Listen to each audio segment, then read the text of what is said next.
Tuhan Bapa dalam surga, kami bersyukur Tuhan pada pagi hari ini kami boleh berkumpul memuji muliakan Engkau. Kami rindu mendengarkan sabdamu, kami rindu mendengarkan firman-Mu. Berbicaralah Tuhan melalui lidah bibir hamba-Mu Tuhan, urapi lidah bibir hamba-Mu. Urapi kami semua yang hadir pada saat ini, urapi kami yang di rumah mendengarkan melalui live streaming. Tuhan, tolong ikut campur tangan Tuhan. Terima kasih. Dengan segala keterbatasan kami Tuhan, kami rindu, kami haus akan Engkau. Kami percaya roh-Mu menjangkau melawat setiap kami Tuhan. Terpuji dan mulialah nama-Mu. Hanya di dalam nama Tuhan Yesus Kristus kami panjatkan doa ini. Amin. Amin. Shalom Bapak Ibu Saudaraku yang kasih dalam Tuhan. Saya senang sekali bisa melayani di tempat ini kembali saudara. Saya senang sekali bisa khotbah di depan jemaat.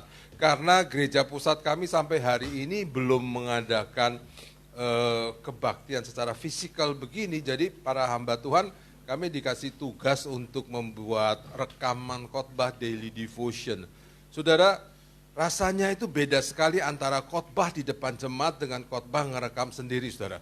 Kenapa? Kita ngomong di depan kamera begitu saudara. Sendiri nggak ada yang nanggepin saudaraku. Seru juga nggak ada yang nanggepin, lucu juga nggak ada yang ketawa saudara. Bersemangat juga orang nggak ada yang lihat begitu saudara. Nggak enak banget. Harus hati-hati kita persiapkan bahannya dengan baik. Rekaman suaranya harus bersih. Kemarin saya lagi rekaman begitu tiba-tiba gelontang. Istri saya lagi nyuci di belakang saudara. Ulang lagi saudaraku. Teman saya udah khotbah bagus-bagus begitu. Kedengeran suara azan maghrib. Ya elah saudara, ngulang lagi saudara.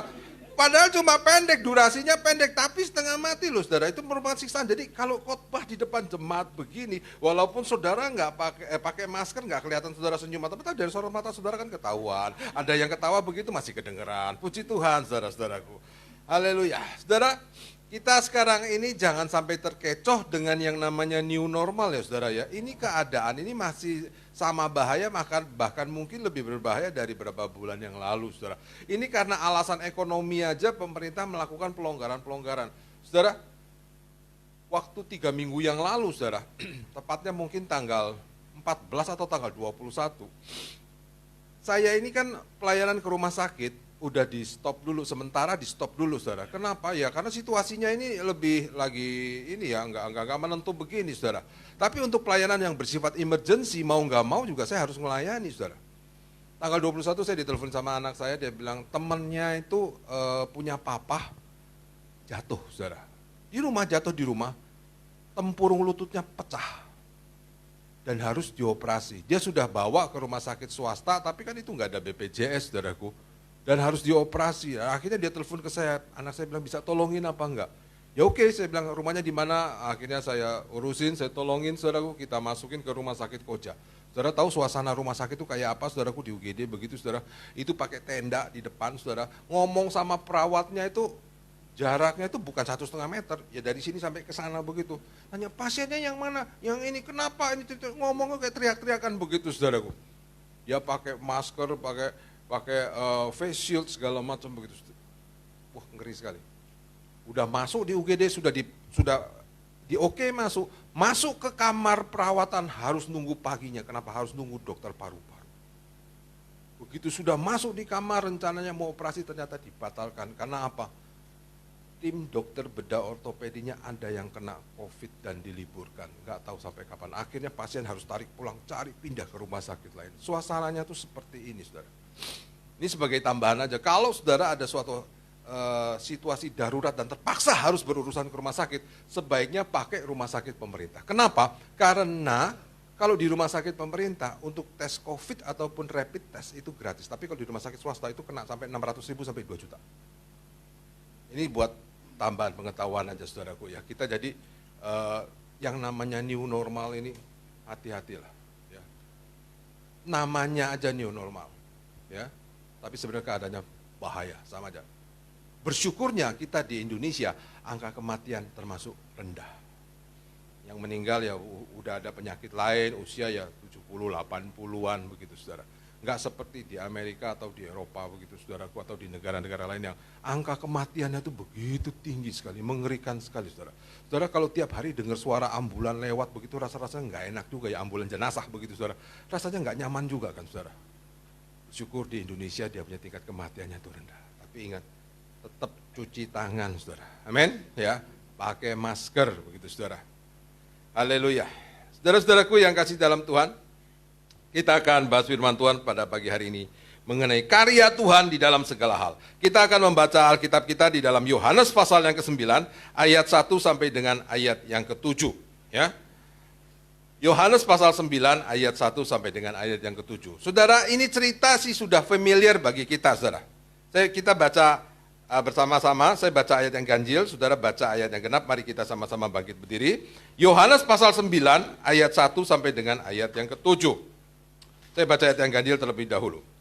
Waktu Yesus sedang lewat, ia melihat seorang yang buta sejak lahirnya.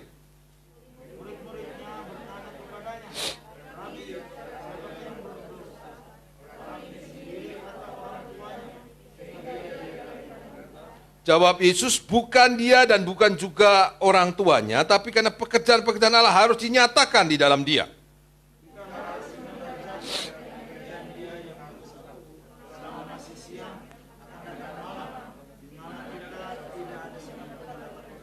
Selama aku di dalam dunia, akulah terang dunia. Setelah ia mengatakan semuanya itu, ia meludahkan tanah dan mengaduk ludahnya itu dengan tanah, lalu mengoleskannya pada mata orang buta tadi. Dan berkata kepadanya, pergilah basuhlah dirimu dalam kolam Siloam. Siloam artinya yang diutus. Maka pergilah orang itu, ia membasuh dirinya, lalu kembali dengan matanya sudah melek. Kita berdoa. Bapa dalam surga, terima kasih Tuhan sekali lagi untuk kebenaran firman-Mu. Firman yang kekal Tuhan, firman yang abadi, firman yang hidup dan menghidupkan, firman yang tidak berubah dan mengubahkan hidup kami Tuhan. Tuhan, sekali lagi Tuhan kami serahkan seluruh keberadaan kami dalam tangan-Mu. Roh Kudus menjamah setiap kami, yang di sini maupun yang di rumah Tuhan. Dalam nama Yesus kami berdoa. Amin. Amin. Silakan duduk. Saudara, ada beberapa kali Yesus menyembuhkan mata orang buta, saudaraku. Ya, kisah pesembuhan orang buta itu begitu fenomenal sekali ya, begitu hebat sekali. Saudara, kalau lumpuh berjalan, sekarang itu banyak operasi-operasi yang dilakukan orang lumpuh bisa berjalan. Kalau pendengaran sampai tuli, itu ada alat bantu dengar, bisa saudaraku. Ya. Kalau orang tunawicara, ada terapi-terapi tertentu yang bisa membuat orang masih bisa saudaraku. Ya, tetapi kalau yang namanya kebutaan, sampai sekarang itu enggak ada obatnya. Cangkok mata pun, cangkok kornea mata pun bisa kalau syaraf-syarafnya masih bagus. Persentasinya kecil sekali. Kisah yang kita baca ini adalah orang yang buta sejak lahirnya. Artinya apa? Dari kecil udah enggak ada bola matanya. Saudara. Kebutaan itu betul-betul menyiksa, sengsara sekali saudara. 20 tahun yang lalu istri saya waktu lagi hamil anak saya yang ketiga, saudaraku. Ya. Istri saya kena virus. Usia kandungan tuh di bawah hampir 3 bulan. Waktu kita ke dokter, dokter bilang, ini saya buka resep, kamu malam ini juga pergi ke apotek cari obat, malam ini juga makan. Ternyata terlambat, saudaraku. Tetap virusnya nyebar, ya tetap dimakanin obat. Dokter bilang, 6 dari 10 kelahiran, anak ini akan mengalami salah satu inderanya terganggu. Kalau enggak tuli, matanya kena atau jantung. Ada cacat bawaan. Waduh, lemes dengar seperti itu, saudara. Tapi oleh anugerah Tuhan, anak saya bisa lahir normal, sekarang sudah umur 20 tahun. Saudara. Ngeri loh kalau waktu kita dengar buta begitu, saudara. Saudara bayangkan, sekarang ini Tuhan Yesus berhadapan dengan orang buta ini. Kenapa kisah yang kita baca ini fenomenal sekali? Kalau dibandingkan dengan kitab Matius, Markus, Lukas, di situ juga ada penyembuhan untuk orang buta. Tapi agak beda. Bedanya kenapa? Kalau di kitab Matius, Markus, Lukas itu cuma paling 5-6 ayat aja. Ada orang buta, ya teriak, guru kasihanilah kami. Kemudian Tuhan tumpang tangan, suruh jalan, bisa melihat cuma 5-6 ayat. Tapi khusus yang kasus ini, kenapa sampai 1 pasal, saudaraku? Sampai 1 pasal, dan yang membuat ini berbeda adalah ini ada percakapan muridnya yang ngomong seperti ini. Ketika muridnya bertanya kepadanya, "Rabi, siapa yang berbuat dosa? Orang ini sendiri atau orang tuanya sehingga ia dilahirkan buta?" Saudara tahu nggak, ini pertanyaan yang sangat-sangat kejam sekali. Sangat menusuk hati sekali, saudara. Kenapa? Pertanyaannya, dosa siapa? Orang tuanya atau dia? Jadi nggak ada pilihan lain. Pokoknya ini karena dosa. Ini yang Yesus Kristus mau luruskan, saudaraku. Ini yang Tuhan mau bereskan. Pandangan-pandangan ini berdasarkan kitab Ulangan. Murid-murid itu punya pandangan seperti ini karena berdasarkan kitab Ulangan kan dibilang, kalau kamu mendengar suara Tuhan, kamu akan diberkati, diberkatilah kamu di kota, diberkatilah di ladang, dan seterusnya gitu kan. Kalau kamu nggak mendengarkan suara Tuhan, terkutuklah engkau di kota, terkutuklah di ladang, dan seterusnya. Jadi bagi murid-murid pandangannya adalah, ya kalau ini orang buta begini, ini pasti ada dosanya. Saya nggak mau bilang itu kitab Ulangan itu salah, enggak. Tapi kita ini cara melihatnya, jangan dibalik, saudaraku. Memang ada dosa-dosa orang tua yang ketimpa ke anak, itu memang benar ada, saudara. Kemarin saya lagi jalan pagi, saya lihat ada satu orang anak, kecil umur 5 tahunan begitulah, 4 tahun, 5 tahun. Jalannya kok nggak normal gitu. Anaknya mukanya cakep gitu. Jalannya tuh ya bisa jalan, kakinya harus goyang, tangannya juga harus goyang-goyang begitu. Oh, saya tahu. Ini anaknya teman anak saya. Waktu itu hamil karena kecelakaan, kemudian dinikahkan. Mungkin waktu hamil saya dengar memang rencana mau digugurkan. Akhirnya keluarlah ini anak. Saudara, orang tua kena efeknya ke anak, saudara. Jadi di antara kita mungkin ada yang temannya atau saudaranya mau menggugurkan kandungan. Dimanapun saudara mendengarkan rekaman khotbah ini, saudara, engkau mendengarkan firman Tuhan, jangan gugurkan kandungan. Kecuali itu dengan alasan kesehatan, dengan pertimbangan dari medis, dokter yang memerintahkan karena membahayakan. Saudara-saudaraku yang kasih dalam Tuhan, murid-murid bertanya kepada guru, kepada Yesus, siapa yang buat dosa? Orang ini sendiri atau orang tuanya? Mereka dalam satu pola, pokoknya kalau orang ada masalah ini pasti karena dosa. Pasti dia yang buat dosa. Memang ada benarnya, saudara. Memang ada benarnya juga. Berapa waktu yang lalu di RSPAD saya ketemu dengan, sama-sama saya lagi nganter orang ke poli jantung, dia juga ke poli jantung begitu, saudara. Cuma beda bagiannya begitu. Istrinya kena kanker serviks. Ya. Karena saya udah pelayanan di Rumah Sakit Kanker Darmais, jadi tahu kebanyakan perempuan yang kena kanker serviks, kebanyakan ya, nggak semua ya, suaminya suka jajan. Ngerti jajan ya, di sini udah gede gitu ya, bukan jajan pisang goreng, lontong begitu, bukan, saudara ya, yang ngerti lah begitu ya. Ini tukang jajan nyeleweng, main perempuan lah kasarnya ya. Nah, saya tahu waktu saya ini ketemu cuma sebentar doang, karena sebentar lagi dia juga masuk ke poli, saya juga masuk ke poli, begitu kita pisah nanti nggak bisa ketemu lagi gitu. Jadi saya terang-terangan, saya ngomong sama suaminya. Istrinya sudah berjemaat di sebuah gereja, sudah terima Tuhan, dengan suaminya saya ngomong. Ini kita baru kenal. Saya harus berani dengan terus terang saya ngomong. Kamu suka main perempuan. Dia kaget. Kok ketemu orang baru kenal bisa ngomong gitu? Orang baru kenal. Dia kaget. Saya ini hamba Tuhan. Dengan tertunduk dia bilang, iya. Ya udah, kita ngomong cuma waktu singkat. Saya bilang, kamu bertobat benar-benar. Beresin urusan kamu. Minta maaf sama istri kamu. Saya pelayanan di Rumah Sakit Kanker Darmais. Saya tahu perempuan-perempuan yang kena kanker serviks, itu saluran reproduksi, kebanyakan karena suaminya suka jajan. Dia tertunduk. Yang ngomong, ya beresin saya. Bapak Ibu saudara-saudara, ini kelakuan dosa orang lain yang kena, saudara. Ya. Ada yang, memang ada hubungan, di dalam Alkitab dikatakan ada hubungan antara dosa seorang dengan penderitaan, itu ada. Ya. Ada, saudara. 2 bulan yang lalu, 2 bulan yang lalu di daerah Sentul, kakak kandung saya itu suka main sepeda gitu ya. Itu kali dia ketemu dengan katakanlah pemulung, ya, ngumpulin botol-botol bekas gitu. Waktu dia lihat, ternyata ini pemulungnya kok orang Chinese. Orang Chinese, saudara. Terus diajakin ngomong, bisa bahasa Mandarin. Jarang lu cari pemulung bisa bahasa Mandarin, coba kamu cari deh di depan sini kalau ada. Kok orang Chinese? Lalu dia cerita, kakak saya tanya, lu kamu kok sendirian mulung begini, keluarga kamu mana? Saya punya anak, dia bilang, ada di Tangerang.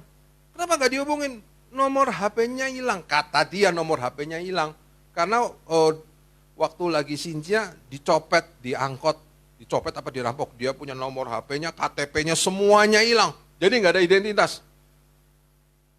Terus kakak saya tanya sama saya, bisa tolongin nggak ini orang?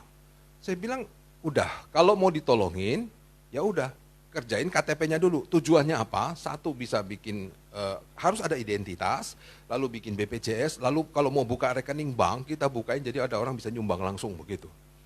Kerjain itu dulu. Sekarang caranya bagaimana? Fotokopinya juga nggak punya. Ya udah, sekarang cari anaknya, pakai Facebook, pakai apa, carilah anaknya. Singkat cerita, dapat nomor telepon anaknya. Oke. Kakak saya kirim WA, mau ajak ngomong, gak dibalas. Terus akhirnya saya minta nomor telepon anaknya, saya kirim WA ke dia. Saya jelasin, saya ini hamba Tuhan, saya pengen nolong ada orang telantar, namanya ini, ya, apakah betul kamu anaknya? Saya perlu konfirmasi, saya perlu fotokopi, hanya fotokopi KTP aja. Karena itu nanti kita akan urus ke Dukcapil. Sekarang untuk mengurus surat-surat gitu sebenarnya gampang sekali, nggak seperti dulu. Gampang, asal ada kopiannya begitu, gampang sekali kok. Nggak dibalas juga. Lama, baru dia balas. Dia bilang, maaf Pak, saya bukannya mau cuekin Bapak, saya ini lagi kerja Pak. Nanti malam biar cici saya yang jelasin. Oh, udah ada titik terang sedikit begitulah. Ya oke, saya tunggu sampai malam. Sampai malam akhirnya nggak ditelepon-telepon, saya teleponin dia. Masih di jalan, oke nanti sampai di rumah bertemu. Oke, saya telepon. Saya telepon, saya rekam pembicaraan. Saudara tahu dia cerita apa? Saya tanya, betulkah ibu ini mama kamu? Dia bilang, Pak, saya diserahkan di panti asuhan sejak usia saya 2 tahun. Saya dengan kakak saya, kakak perempuan saya, kakaknya mungkin umur 4 atau 5 pada waktu itu. Saya dari kecil ini sudah di panti asuhan. Yang nyerahkan kamu tuh siapa? Ya katanya Ibu Erna, dia nggak bilang mama, ini orang namanya Erna. Katanya Ibu Erna itu. Oh, jadi ini sebenarnya mama kandung kamu. Dia bilang dengan nada datar, katanya sih begitu. Loh, jadi udah nggak ada hubungan, ini anak dengan ibu kandung, ini udah nggak ada hubungan. Katanya sih begitu. Saya tanya, kapan terakhir saya sebut Ibu Erna. Ibu Erna ini menghubungi kamu, ketemu kamu. Ya kira-kira waktu saya SMP mungkin 10 tahun yang lalu. Jadi udah nggak ada ikatan begini. Sekarang jadi kalau ini ibu dalam keadaan terlantar, ya dia juga nggak ada rasa apa-apalah. Kita nggak bisa bilang, kamu hormatilah ayah ibumu. Loh, bagi dia ini udah orang lain, ngerti nggak saudara? Saya tidak ada kata penghakiman sama sekali kepada dia, saya tidak mempush dia, itu malu. Nggak bisa, ini udah nggak ada hubungan. Udah nggak ada hubungan. Sampai saya bilang, oke, saya minta maaf ya kejadian seperti ini. Saya pengen tarik fotokopi kartu keluarga mungkin di panti asuhan. Dia bilang, nggak ada Pak. Kami dari kecil tuh kartu keluarganya udah ikut di panti asuhan. Jadi data-data ibu ini nggak ada. Saya bilang, ya sudah nggak bisa. Bapak Ibu saudara-saudaraku yang kasih dalam Tuhan. Waktu sebelum kejadian ini, saya sudah ngomong dengan saudara-saudara saya. Ini ibu bisa terlantar begini ini karena perbuatannya apa kita nggak ngerti loh. Wah, mereka bilang ya udahlah kita nggak usah ungkit-ungkit masa lalu. Ya betul sih, saya bukannya mau ungkit masa lalu, tetapi kita harus ngerti ini siapa ini orang. Saudara, singkat cerita ada anak-anak sekelompok anak muda dari Muara Karang begitu masuk di Facebook.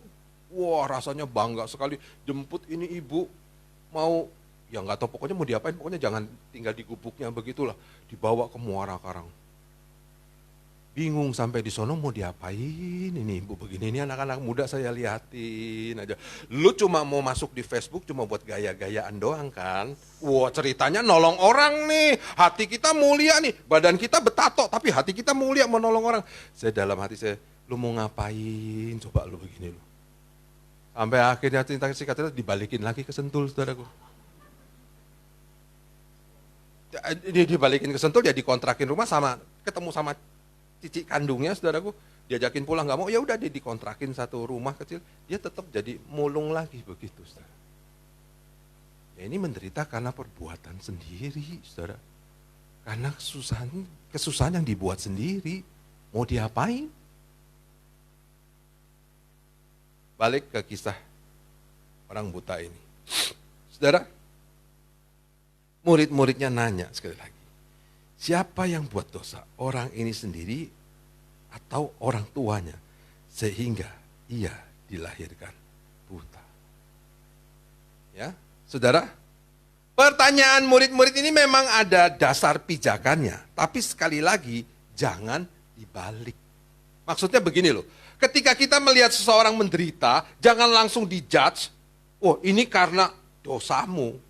Enggak, kita harus selidikin dulu, saudara. Tetapi kebanyakan orang menjudge seperti itu. Murid-murid menjudge, menghakimi seperti itu tuh kenapa? Ya karena memang pahamnya orang-orang Yahudi pada waktu itu seperti itu. Kalau saudara lihat percakapan antara Ayub dengan teman-temannya, Ayub dengan teman-temannya juga memojokkan kepada Ayub kan. Dalam ngaku adalah kamu ada dosa kan?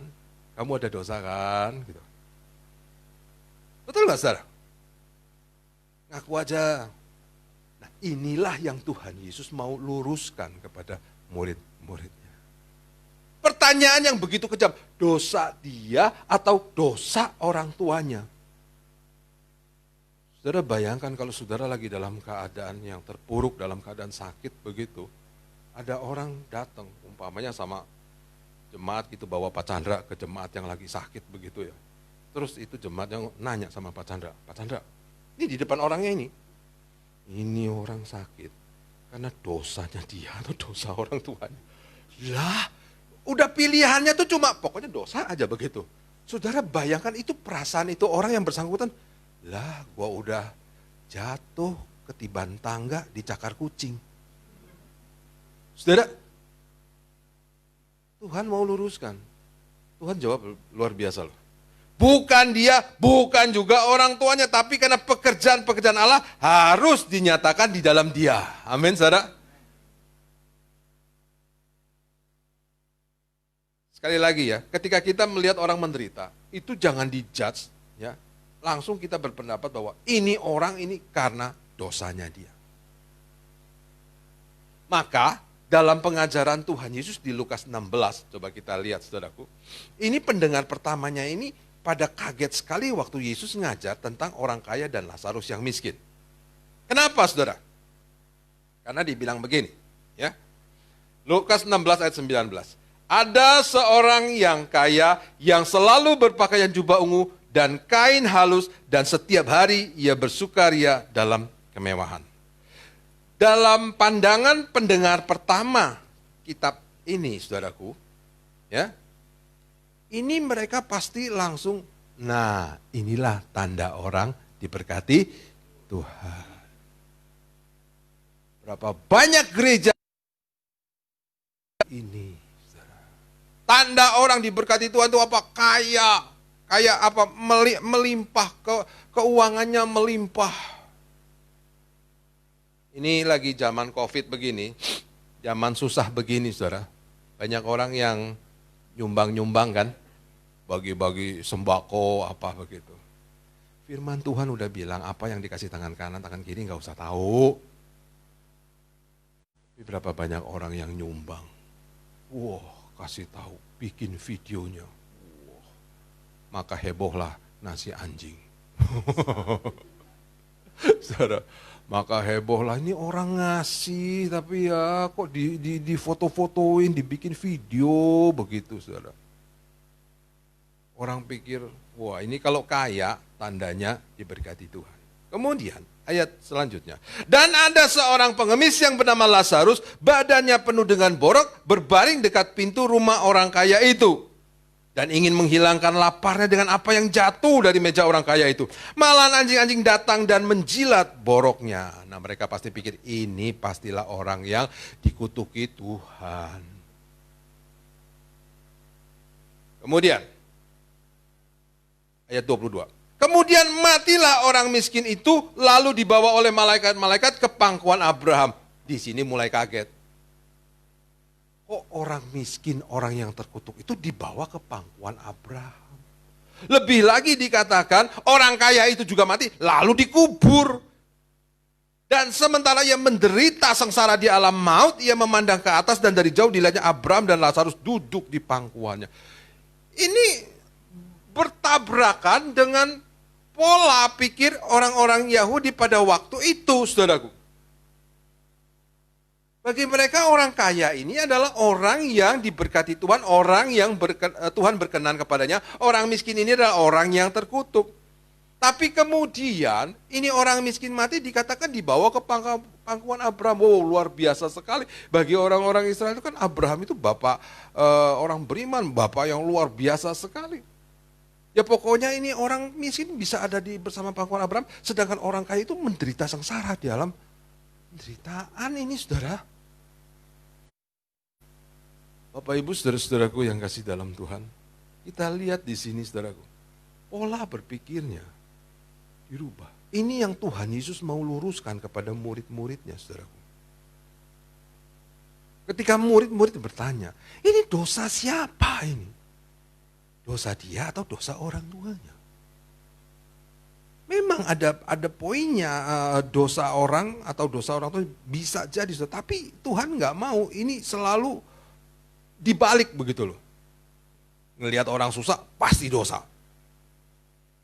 Tuhan bilang pekerjaan Allah harus dinyatakan di dalam dia.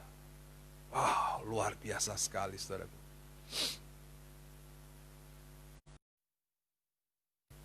Meludah ke tanah. Kalau lagi zaman COVID begini kan nggak bisa, saudaraku. Ini ludahnya Tuhan loh, saudaraku. Dibikin adonan, bikin bola-bolaan, saudara. Masukin ke mata itu orang. Lalu suruh bilas, dan itu orang celik, saudara. Bapak Tuhan, kita hidup sekarang di zaman ini benar-benar zaman yang udah berubah, benar-benar berubah. Tapi percayalah bahwa Allah memegang kendali atas sejarah. Bulan depan nanti saya mau terangkan sedikit bagaimana Allah. Sebenarnya bukan Allah di dalam sejarah, tapi sejarah di dalam Allah. Karena Allah yang kontrol, kendalikan semua. Termasuk ini kejadian COVID begini. Allah sedang bekerja. Pekerjaan Allah mau dinyatakan di dunia ini yang kena COVID begini. Orang sekarang mau nggak mau berpikir akan kematian. Setiap orang Kristen kah, bukan Kristen kah, setiap orang harus berpikir tentang kematian. Tadinya kita berpikir, wah kematian masih jauh. Sekarang ini enggak loh saudaraku. Dulu kita berpikir orang mati kena serangan jantung atau kena darah tinggi. Ini enggak saudara. Kena COVID aja bisa mati. Orang mau nggak mau berpikir saudara. Tapi kita percaya bahwa Tuhan memegang kendali semua. Seperti yang Tuhan Yesus bilang, pekerjaan Allah harus dinyatakan. Pekerjaan Allah harus dinyatakan. Oh indah sekali saudaraku. Ya. Pekerjaan Allah dinyatakan. Bapak Ibu saudara-saudaraku yang kasih dalam Tuhan. Begitu banyak ini dampaknya buat perekonomian ya, buat kehidupan luar biasa sekali.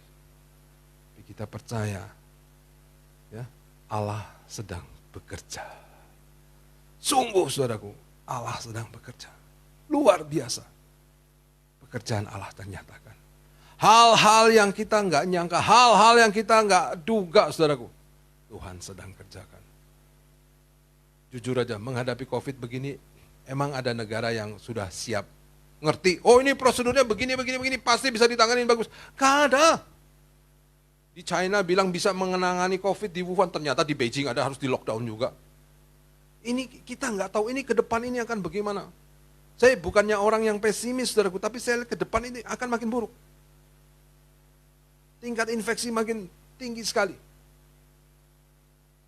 Membuat orang semakin religius, orang semakin mencari Tuhan. Orang semakin mendekat kepada Tuhan.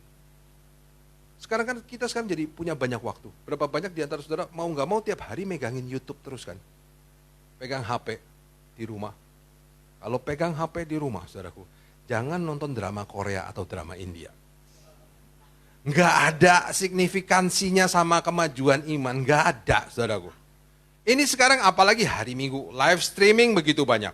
Orang akan mau nggak mau buka siaran gereja-gereja kan. Nah di situ kita belajar. Begitu banyak siaran gereja begitu saudara. Mungkin di antara kita ada yang bingung. Kok ini gereja ngajarnya kayak begini? Kok gereja itu ngajarnya kayak begitu? Gak usah pusing. Yesus berkata, lalang dan gandum itu akan tumbuh bareng-bareng. Ya, hati kita penuh kerinduan untuk mengerti kebenaran firman Tuhan. Tuhan akan singkapkan sungguh-sungguh. Hati kita betul-betul mengasihi Tuhan, bukan mengasihi kita loh. Bukan mengasihi, kita percaya kepada Tuhan sekali lagi bukan untuk kepentingan kita loh. Tapi betul-betul kita mau jalin relasi. Bapak Ibu, saudara-saudaraku yang dikasih dalam Tuhan. Kita memiliki Allah yang hidup. Let God be God, let man be man. Artinya apa? Biarlah Tuhan jadi Tuhan, manusia jadi manusia. Dan manusia jangan memperalat Tuhan. Ya. Gereja-gereja yang mengajarkan, oh kalau kita percaya kepada Tuhan, Tuhan cukupkan semua yang kita mau. Akhirnya orang berbondong-bondong datang ke gereja, berbondong-bondong datang kepada Tuhan hanya untuk memuaskan keinginan dia. Gereja semacam begini pasti rontok. Saudara, biarlah kita datang kepada Tuhan. Benar-benar sungguh-sungguh pekerjaan Tuhan itu dimuliakan, dinyatakan di dalam diri kita, kita menjadi alat di tangan Tuhan untuk hormat kemuliaan namanya. Amin, saudara. Sehingga kita ini betul-betul menjadi orang Kristen sejati, orang Kristen pengikut Kristus yang benar-benar pengikut Kristus, saudaraku. Bukan pengikut Kristus yang asal-asalan, saudaraku. Tapi mengikuti Kristus betul-betul apa yang Kristus perbuat. Itu kita perbuat juga, saudara. Untuk hormat kemuliaan nama Tuhan. Hari ini kita masuk di dalam perjamuan kudus. Kita mengingat kembali akan kematian Tuhan. Kita mengingat kembali akan pengorbanan Tuhan. Kita mengingat kembali akan kasih Tuhan. Biarlah kasih Tuhan itu juga mengalir di dalam hati kita dan bisa kita alirkan kembali keluar, saudara. Ketika kita melihat orang-orang yang mengalami kesusahan, ketika kita melihat orang-orang yang mengalami penderitaan, biarlah kita bisa berkata seperti Yesus, ini bukan dosa dia, bukan dosa orang tuanya, tapi pekerjaan Allah mau dinyatakan di dalam dia. Bapak Ibu, saudara-saudaraku yang kasih dalam Tuhan, saya panjangkan firman Tuhan. Biarlah firman Tuhan pada hari ini masuk di dalam hati kita. Biarlah kita juga mau koreksi setiap kita mengalami kesulitan. Benarkah kita ini bersih dari dosa kita? Kalau bukan karena kesalahan kita, biarlah kita mau terima. Ini Tuhan mau nyatakan kemuliaannya di dalam kehidupan kita. Biarlah kita semakin hari semakin ditumbuhkan iman kita. Semakin hari kita semakin dekatkan dengan Dia. Semakin hari kita semakin menjadi alat untuk kemuliaan namanya. Keadaan dunia makin lama makin kacau, saudaraku. Ya, makin lama makin kacau. Gak usah pesimis. Seperti bulan lalu saya bilang, biarlah sinar Kristus itu menyala di dalam hati kita. Keadaan mau kayak apa, kita gak usah takut. Saudara, orang sekarang semua berharapkan, ayo kalau bisa vaksinnya itu ketemu secepat-cepatnya lah. Begitu ketemu vaksin langsung divaksin. Oke, katakan ketemu vaksinnya. Siapa yang jamin wabah seperti ini gak muncul lagi? Ini COVID ini baru 19, saudaraku. pinter, ngerti. Belum 20, nanti 21, nanti 22. Ya mana tahu, saudara. Siapa yang bisa jamin kagak ada? Ya pokoknya kita nggak tahu. Tapi tetap kita percaya ada di dalam Tuhan. Amin, ya.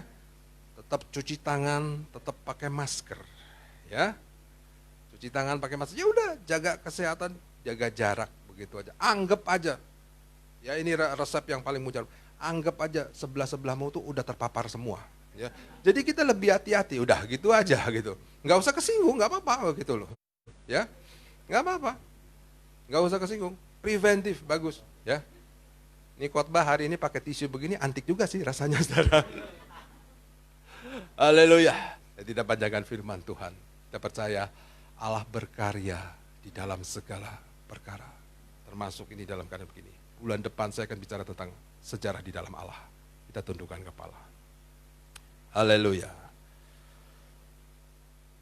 Haleluya. Bapak Ibu saudara-saudaraku yang kasih dalam Tuhan. Seterpuruk apapun keadaan kita, percayalah ada dalam kendali Tuhan. Mungkin banyak di antara kita yang berteriak,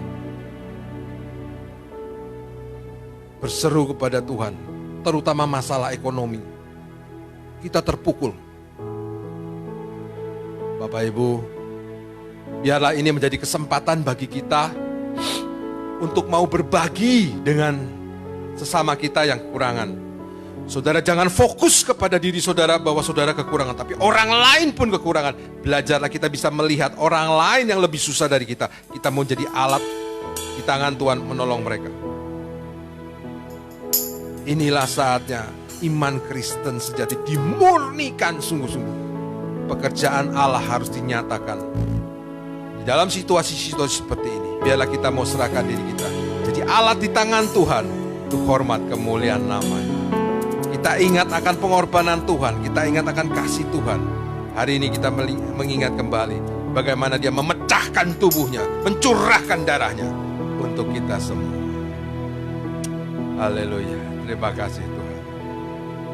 Bapa di surga, Tuhan inilah kami Tuhan, kami datang kepadamu Tuhan. Tuhan tolong kami Tuhan. Jadi alat di tangan-Mu Tuhan untuk hormat kemuliaan nama. Terpujilah nama-Mu Tuhan. Tuhan tolong kami. Lawat kami Tuhan. Pulihkan kami. Tuhan biar kami juga boleh menjadi alat memulihkan orang lain. Terima kasih Bapa. Terpujilah nama. Saya serahkan kepada Pak Chandra, sebentar lagi kita tetap berdoa.